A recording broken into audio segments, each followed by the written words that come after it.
Try me, bro.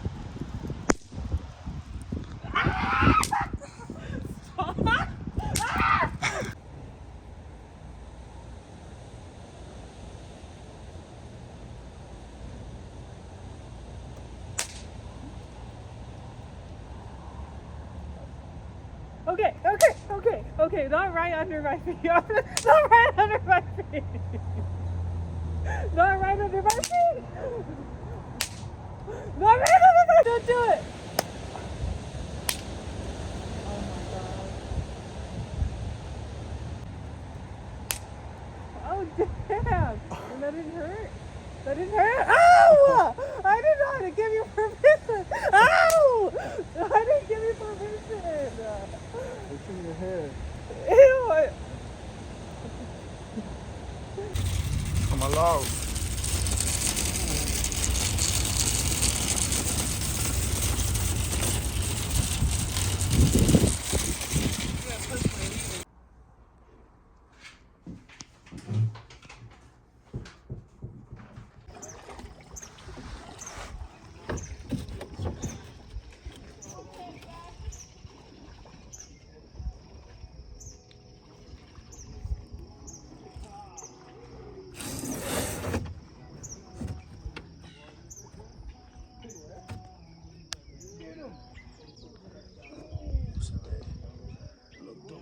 It does look delicious. It's delicious.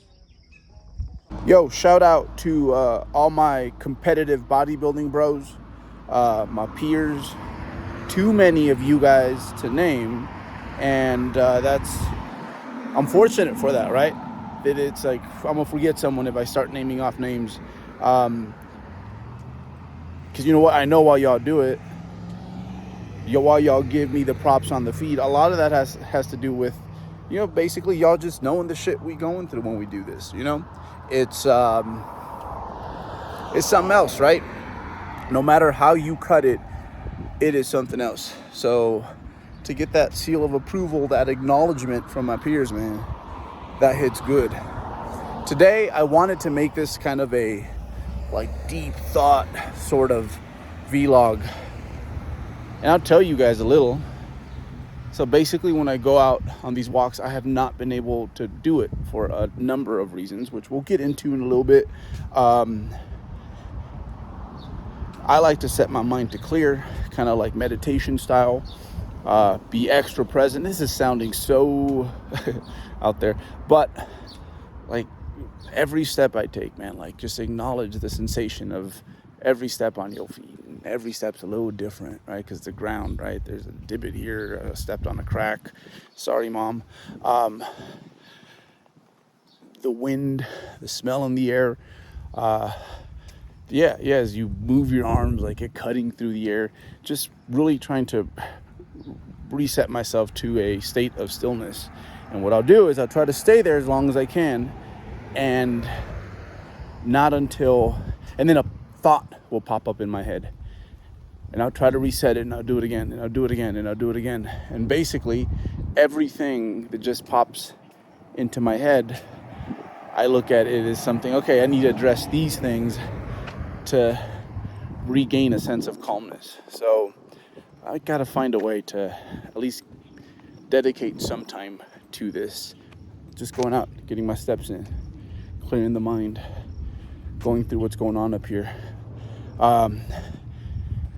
We figured some stuff out. Not gonna share that today though. I think as I get deeper into this prep and my impulsivity grows, I'll probably be more inclined to share. But today, I just want to go over the dynamics of the contest prep. On to the topic for today. This whole prep has been very dynamic from the start. Every week we've made some sort of change, but not the kind of changes that one would associate with a contest prep. If anything, I've been getting off the gas. So the spin bike that I got, I was so excited to use it because I do enjoy it. That had to be thrown out.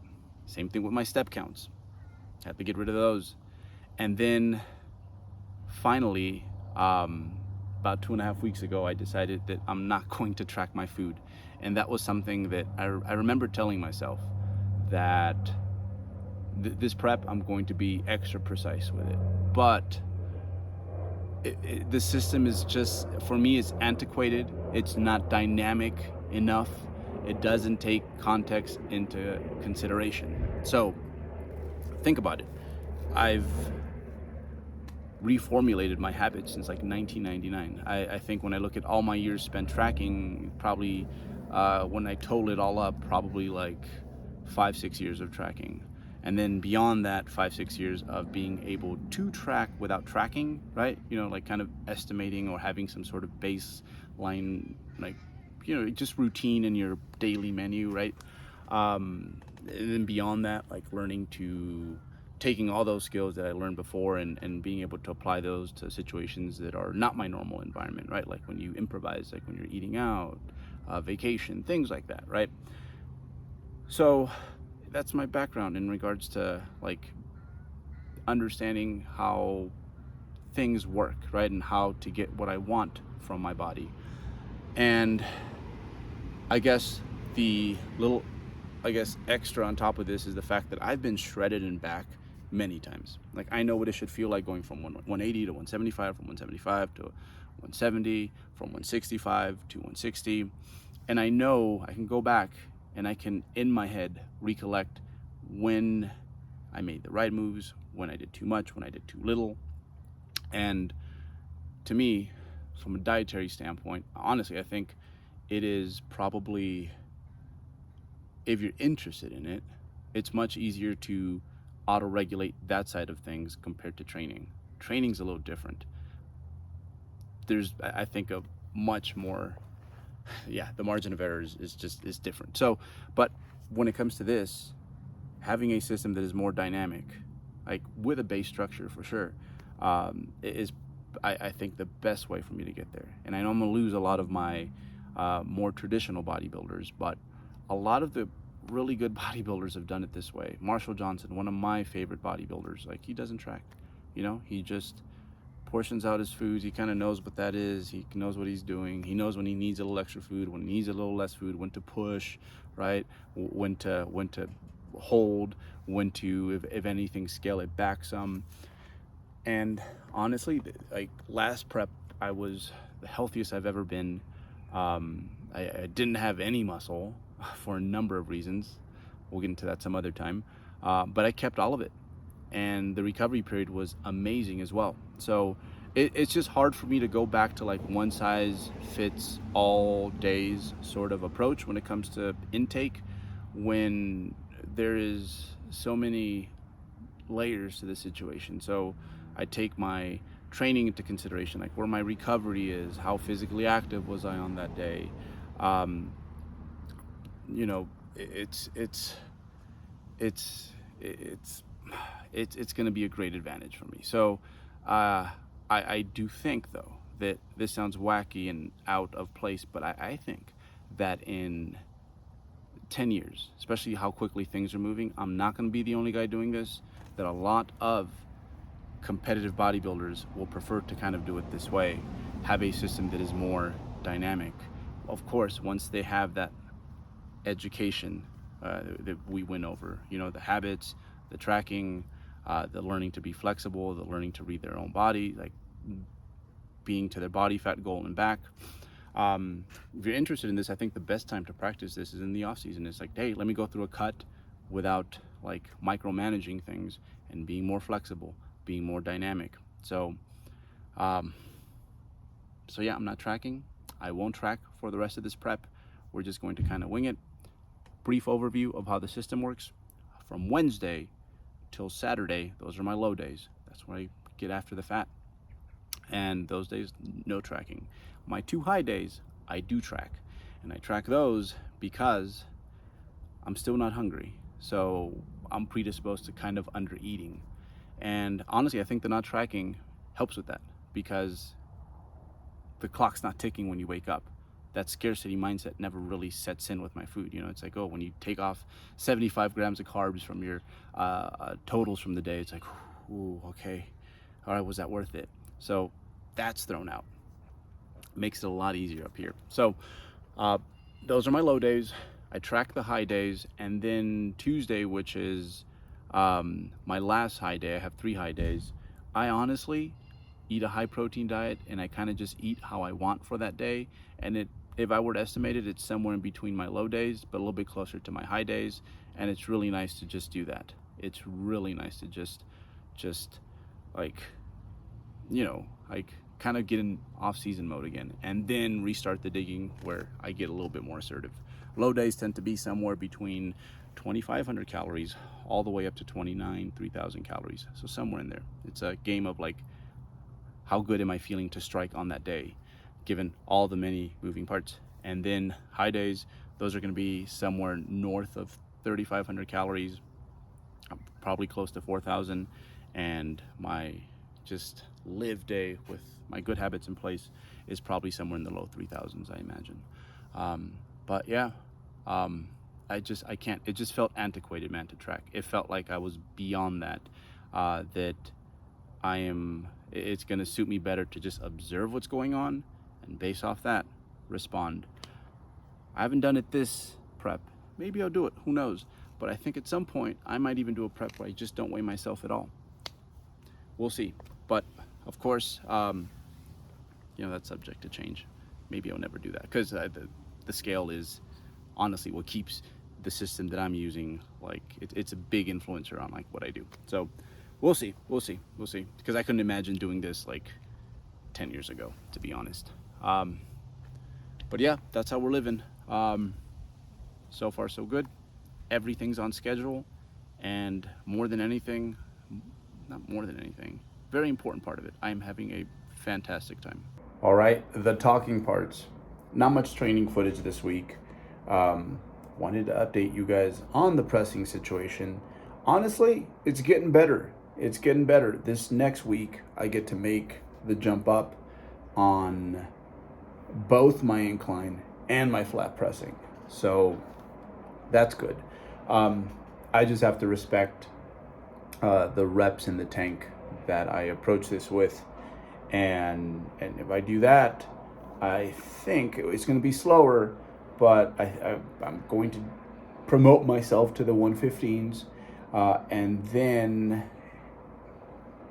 maybe even the 120s. I do think that by the time I get down to the low 160s, the 120s will probably be going up for like sets of 6, 7, 8, 6, 7, 8, 6, 7, 8. Probably more like 6, to be honest. And then we'll probably have to bring it back down, but I'll end up at a better place than right now. Not a bad deal. So, okay. We had to get that one in order to get promoted.